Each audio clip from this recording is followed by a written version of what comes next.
दोस्तों, आज हम बात करेंगे विष्णु के 10 अवतारों में सबसे पहले अवतार मत्स्य यानी मछली अवतार के एक ऐसे रहस्य के बारे में जो शायद आपने कभी सुना ना हो।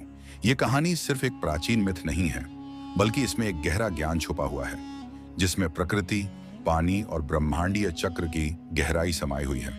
महाभारत और पुराणों में विष्णु के 10 अवतारों के बारे में बहुत कुछ सुना और पढ़ा गया है।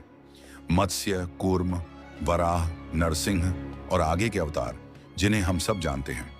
लेकिन जब हम मत्स्य अवतार की बात करते हैं तो ये सिर्फ एक मछली अवतार नहीं, बल्कि प्रकृति के पानी तत्व और उसके महत्व को समझाने वाला गहरा अर्थ है। पुराणों में लिखा है कि जब एक महाप्रलय आने वाला था, तब विष्णु ने मत्स्य अवतार धारण किया और एक राजा को एक विशेष ग्रंथ दिया, जिसे प्रलय के बाद संसार में धर्म और ज्ञान स्थापित करने के लिए सुरक्षित किया गया। इस अवतार में विष्णु ने मछली का रूप लिया, जिसका मकसद था प्रकृति के सबसे पुराने तत्वों को बचाना। लेकिन क्या आप जानते हैं कि मत्स्य अवतार के पीछे एक गहरा वैज्ञानिक और आध्यात्मिक अर्थ छुपा है? आज के वीडियो में हम इस रहस्य को तोड़कर समझेंगे कि कैसे ये अवतार प्रकृति, पानी और ब्रह्मांडीय ज्ञान का एक प्राचीन मंत्र है। चलिए अब समझते हैं कि पानी या जल का हिंदू धर्म और दर्शन में क्या महत्व है और कैसे मत्स्य अवतार इस तत्व का प्रतिनिधित्व करता है। जल को हिंदू धर्म में सबसे पवित्र तत्वों में से एक माना जाता है। वेदों में पानी को प्राणदायिनी यानी जीवन देने वाली शक्ति कहा गया है। पानी न सिर्फ शरीर को जीवित रखता है, बल्कि संसार की रचना भी पानी के बिना असंभव है। पुराणों के अनुसार सृष्टि की शुरुआत भी एक महान समुद्र से हुई थी। आपने समुद्र मंथन की कहानी सुनी होगी। यह समुद्र प्राकृतिक चक्र का हिस्सा है, जिसमें सृष्टि, स्थिति और प्रलय का अनंत चक्र चलता है। यही वो चक्र है जिसमें मत्स्य अवतार पहला पड़ाव है। मत्स्य अवतार का अर्थ है मछली, लेकिन इसका गहरा मतलब है कि विष्णु ने प्रकृति के सबसे पुराने तत्वों, खासकर पानी को संरक्षित करने का प्रतीक रूप धारण किया। जब प्रलय आता है तब पानी सब कुछ धो देता है, लेकिन इसी पानी में जीवन का पुनरुत्थान भी होता है। इसीलिए विष्णु ने अपना पहला अवतार मत्स्य में लिया। पानी जो प्रकृति का आधार है और उसके बिना कोई जीवन संभव नहीं। आज के आधुनिक विज्ञान में भी पानी को यूनिवर्सल सॉल्वेंट कहा जाता है, जिसका मतलब है कि पानी के बिना कोई भी जीवन संभव नहीं।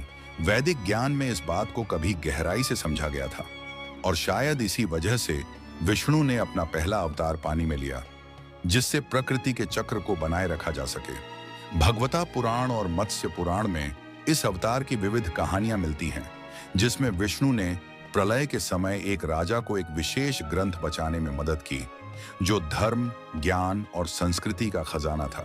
ये ग्रंथ नई दुनिया को धर्म और नियम सिखाने के लिए था। ये कहानी प्रतीकात्मक रूप से बताती है कि जब भी संसार में अंधकार या प्रलय आए, तब ज्ञान और धर्म को बचाना सबसे बड़ा कर्तव्य होता है। हिंदू धर्म में समय को चक्रीय माना गया है, जन्म, मृत्यु और पुनर्जन्म का अनंत चक्र।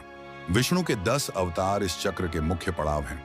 मत्स्य अवतार इस चक्र का पहला अवतार है, जो प्रकृति के पानी तत्व और नई सृष्टि की शुरुआत का प्रतीक है। मत्स्य अवतार हमें यह बताता है कि हर प्रलय के बाद एक नई शुरुआत होती है। जब अंधकार छाता है, तब ज्ञान और प्रकाश की रोशनी फिर से जगती है। मत्स्य अवतार सिर्फ प्रकृति का रक्षक नहीं, बल्कि धर्म और ज्ञान का भी रक्षक है। जब संसार में अधर्म बढ़ता है और संस्कृति खत्म होने लगती है, तब विष्णु मत्स्य अवतार धारण करते हैं और धर्म को बचाते हैं।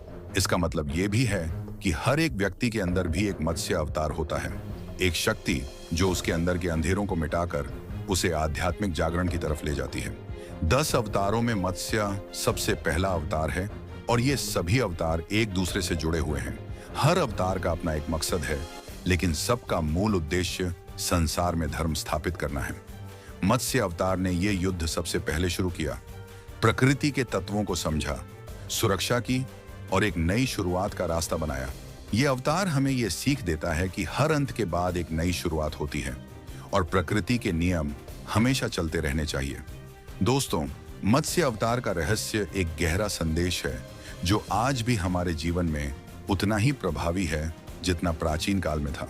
हर बार जब हम प्रलय या अंधकार से गुजर रहे होते हैं, तब हमारे अंदर का मत्स्य अवतार जागता है, जो हमें नए जीवन की ओर ले जाता है। अगर आपको ये वीडियो पसंद आया हो तो लाइक करें, शेयर करें और कमेंट में बताएं कि आपको विष्णु के 10 अवतारों में कौन सा अवतार सबसे ज्यादा रोचक लगता है। और हाँ, सब्सक्राइब करना ना भूलें, क्योंकि अगले वीडियो में हम बात करेंगे विष्णु के दूसरे अवतार कूर्म के रहस्य